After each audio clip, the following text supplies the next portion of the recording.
So this is part 284C3F, line 22f1fa19c3f Mohr circle method, 2-axis core design for the UFO engine 5G Wow Seti. So this is going to be in relation to what you're going to use for the core part. Okay, so there's the alien radio signal there. And I'm going to Google interval cuttings tensor looking for keywords in data, and this comes up. Mohr circle method. Mohr circle in this situation represents a stress state on 2 axes, normal and shear. A Mohr circle drawn according to the convention in Gare and Tomaskenko is shown below. Excuse me.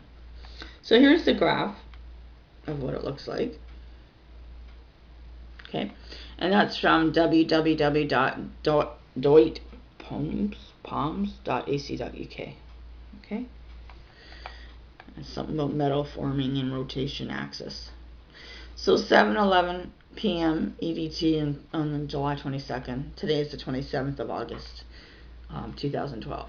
My thoughts. This reminds me of the core of the UFO, the part that floats within the rotating shell with spindles. See that? When I looked at that, that's what I saw. Okay, so I'm going to Google Mohr circle method to see what wiki has on it. There's another graph here. Almost looks like the Fibonacci circle there beside the core. See that? It's got different equations, lots of them.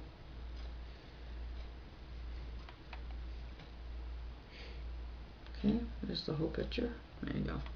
Mohr circles for a 3-dimensional state of stress. If you ever want to look at these graphs, you just go to the Wikipedia and type in Mohr circles, it'll come up.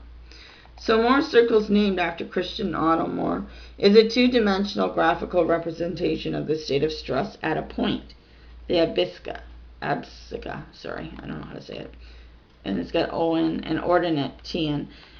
Of each point, well, I'm just saying it's TN, I don't know what that symbol is anyways. Of each point on the circle are the normal stress and shear stress components, respectively acting on a particular cut playing with a unit vector n with components n1, n2, and n3. In other words, the circumference of the circle is the locus of points that represent the state of stress on individual planes at all their orientations, where the axes represent the principal axis of the stress element. Carl Coleman was the first to conceive a graphical representation for stresses while considering longitudinal and vertical stresses and horizontal beams during bending.